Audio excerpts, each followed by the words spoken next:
On today's Minute of the Apes, Richard's not feeling tease-worthy this week, and Todd and I are just waiting for an Xbox to become available. That's right. So there's our tease.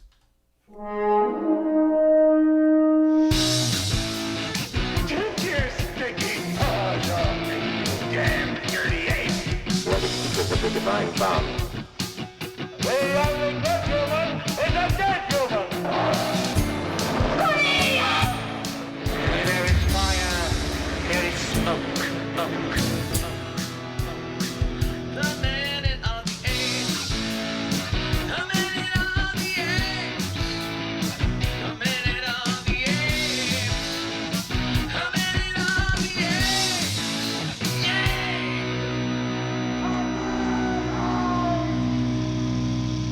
Hello and welcome to Minute of the Apes, the daily podcast where we break down every minute of the Planet of the Apes movies 1 minute at a time, and I just had an idea.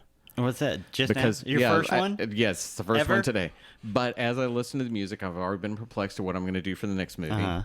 I definitely want more of a choral sound on the Minute of the Apes. Uh-huh. If I mic you guys up, will you sing? Oh, sure. And just and then I can mimic it, and it can sound like there's 100 people going, "The Minute yeah. of the Apes." Mm-hmm. Oh, There I you like go. that. So there you've heard it. That is the first one. That's what we're gonna do. You get to hear all three of us sing next time around. So here we are. It's Friday. It's Friday, my dudes. We have made it through another week. Minute 45. Sean, why don't you All right. tell us what's going on? We start minute 45 with Caesar approaching the stone chair and ends with Caesar saying, "We must prepare for the day they come out of the city." All right, let's take a listen. Minute 45. Battle for the Planet of the Apes.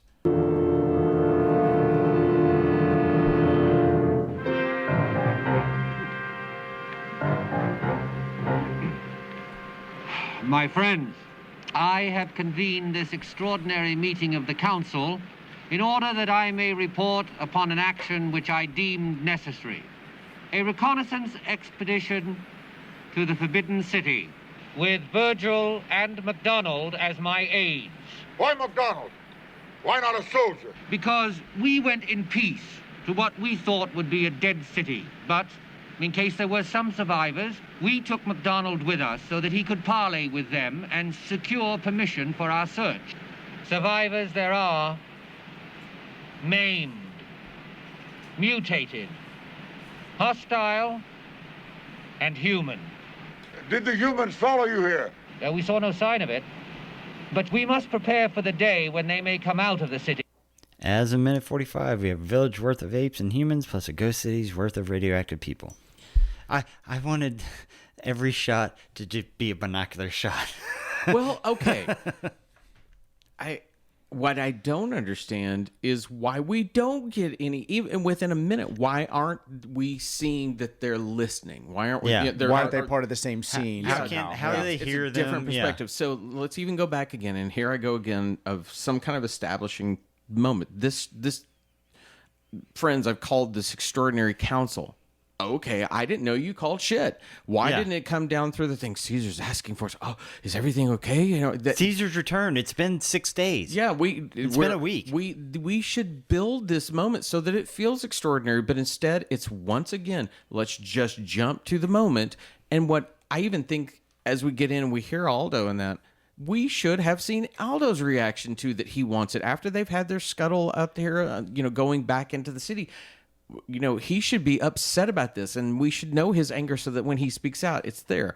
There was an opportunity. So we within the split of the minute, we now see Caesar and Lisa and Cornelius yeah.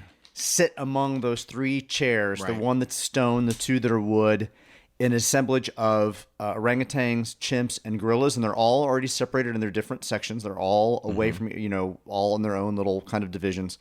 And it does now establish them as some type of monarchy, hierarchy, kingdom, They actually are, because the three of them are now royalty, right? It's not Caesar sitting next to Virgil and another orangutan or chimp or gorilla. It's Lisa at his it's the right hand family. or whatever. The yeah. family is Should now we up there not on have the seen throne. some kind of council at the first of the movie? Would that have helped this if we had seen right away? I mean, they call them the council. It's supposed to be the council meeting room sequence where the three factions kind of assemble together in their own things, as opposed to this giant stuff. But it's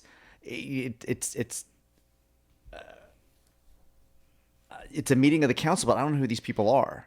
Well, yeah, and I mean, there's but- a lot of them to be a council. I mean, this looks like half the city. My note was, how big is this council? I Yeah. mean, you've got the segregated chimpanzees over here, you've got apes or gorillas over here, and then you got the orangutans. The 6 costumes of orangutans. Yeah, everybody's staying with their own ethnicity. But so what I find kind of weird about the staging, and I do like the separation of chimp, gorilla, but the orangutans are very much in their own area. Yeah, huh? Everybody else, when it comes to chimps and gorillas, are a bit spread. They're a little spread out more, yeah. But I don't understand why you would do that. Why, unless they're so intellectual, they have to be close to each other. And once again, where are the women in this situation? Because there's not a single gorilla or female orangutan. We've never seen any female that wasn't a chimpanzee. We've only seen Lisa and Zero. Zira. Those are the only females that non-human females. We know we've had a couple of some shots. The second movie, there was like once or twice we saw like in a crowd scene there was a couple of female chimps in there. But yeah, I mean, we haven't seen any female gorillas or. Well, if I'm scraping this, I really only see one female. Okay, in this wide shot. So I think she's down there on one of the things. There are two women chimpanzees, and that's.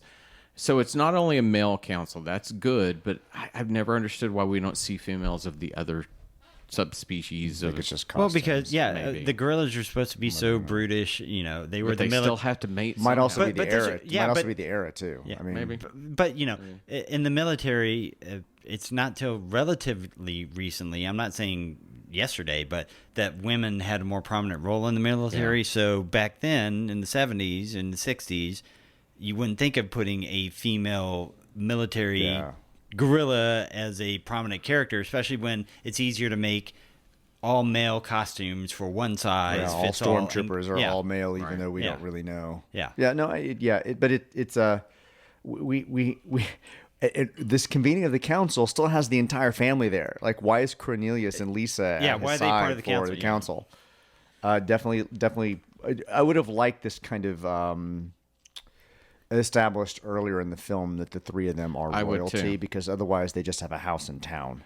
I think that what might have been interesting is, I get what the lawgiver is at the first telling us this, and it's in the future, and he's going to go back and tell the story of Caesar.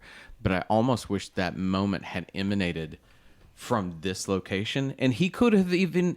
Okay, let's say that we don't have Cornelius, Lisa, and Caesar in the scene. Why couldn't he have been here and pointed to the throne that Caesar and his family? Yeah. If you'd said that could have helped it too. But it does seem kind of weird to suddenly have them ascending here. And what also bugs me, and this goes to your thing about some bad looping of dialogue in the previous minutes. If I'm sitting atop that rock, How does and anybody you're hear at the me? back of How it, does anybody hear but me? I'm speaking like this. Are you hearing everything I'm saying? Well, Roddy should be like speaking. Well, like the mutants that are looking at it, first of all, they're looking from binoculars, so that means they're not close. How are they hearing anything that's going on? I'm assuming that they're supposed to know what they're saying here. Well, and okay, I wondered about that too. I thought, how would you play that out? And you could have it where, again, if you wanted your leader to be somebody working to Culp's favor, he could be lying about what he's seeing. And as he sees Aldo raise his hand, it's like, oh, they're planning war. They're being so How aggressive. many times has that happened where you've seen a character take it and twist it, and that would work? But we don't even get that. It's kind of like when we went into the subterranean chase, we just abandoned this cross-cutting storytelling. This would work and needs to be that they are seeing it so they can report back on it. Right. And I would have liked to have had the first words that Caesar says are, "I deemed it necessary reconnaissance expedition to the Forbidden City," to put the council into the same moment with him having the speech. I would have loved a back shot of the council with Caesar saying this, and hear some grumbling, and then he goes, "With Virgil and McDonald as my aides." That way, we'd have a reason for Aldo to go, "Why McDonald?" Because Why he not has a gorilla?" farm. Right. Sorry. I wanted some. What's it called? What's that chatter? The noise when people have chatter in the background. I would have liked to have had some chatter noise You just want some like from background. the council, just to kind of know that what he's talking about is a little bit of is a the little murmuring, blasphemous. yeah. Murmuring is blasphemous. To your thing about close-ups too, and getting different shots from the crowd. when Aldo screens back, that's really a medium wide shot. It feels like it should cut in on him. We take all immediacy of the conversation and abandon it because they literally set this entire location up on dolly tracks and they pop around with that stuff too often. But then when they do close-ups of Caesar, Is that the telephone pole? Yeah, am I crazy? Yeah, the telephone pole behind him. So Well, obviously That's the they part of the didn't- bridge. I see the guy it's right the part of the bridge. And you know, But I thought the same thing. I was Yeah. like, it looks more like telephone wires. Yeah, I would have liked to put Aldo in the moment too, have him see him sit down. And we know they did the camera setup because at roughly 54 seconds into it, we get a moderate close up, and that's using a very long lens. You can see how bad how much it's thrown out of focus in the background. It's not like they had to do a setup that was hard, and they should have given us that. But and also, did you notice it's what is the light source that's lighting Caesar in his close ups? Because all of a sudden he has like he's hard bounced. Yeah, they're from bouncing below. the light, and it's like, Well, so. I like the fact that they took McDonald in case there were survivors. Well, how did that work out? I mean, if he wasn't there, they still would have been in a shootout and ran away. So McDonald only thing he did was help find the records room. And Caesar leaves out a lot of information. Caesar leaves out a lot of information in this setup, right? He doesn't mention that they were shot at. He doesn't mention that they were chased out of the city. He doesn't mention any of that stuff. Yeah, because from their point of view, it's a dead city. So they're surprised that they found people there. Right. But That's a big revelation. That's a very big revelation. But if we go back a couple weeks ago, Culp has said, or his assistant had said, we have had a peace for 12 years. So they know that somebody is out there, but the apes don't know. The mutants know that they have a peace with somebody, but the apes don't know that humans are in the city. So how do they why is reciprocate the peace? Why is this city forbidden? Surely they know something is there, but now he's revealing to everybody that there is something there. There's actually humans and they're mutated. See, okay, but they're maimed and mutated.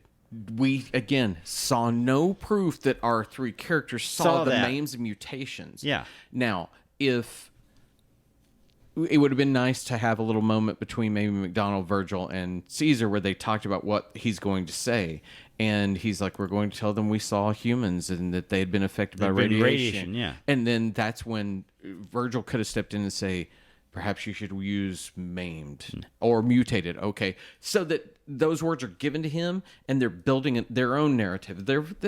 That's an interesting idea that the leaders partially recrafting the truth to make it more resonant. If they had put more forethought into it when they're going down that hallway that's got all the sick people, if McDonald had looked at them and said, these are sick people, their limbs are dropping off, and then they could justify that with saying they're maimed and everything because they only interacted with them and then were chased by other people. I mean, the only maims and mutations we know to this point are some really bad acne scars that people apparently have, and that's it. Yeah. And now that they keep saying it, that's the level to which they've told us. Not only the do they story. have the acne scars, they have the makeup still, and after 12 years, she went down to CVS to pick that up. So Caesar says maimed, mutated, maimed, mutated, hostile. No, maimed, mutated, and human. And then it jumps to Aldo saying, "Did the humans follow you here?" Mm-hmm. He does actually give the reveal that was not. It was probably filmed but not cut. For then let me lead my soldiers against them.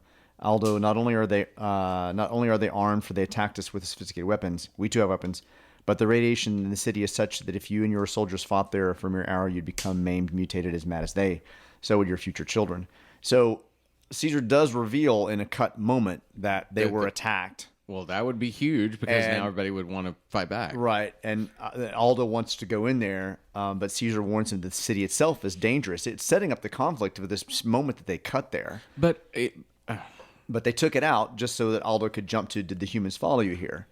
And then we saw no sign of it, but you're right. We have to plan, which is now Caesar's, we have to plan when they may come and find us. And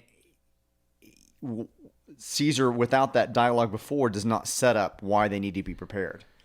Well, without that dialogue, with that dialogue cut out. Again, if we'd shown some of the journey back, the potential of someone following them, then that actually makes Caesar a little bit more. We need to prepare. And I don't know if this is going to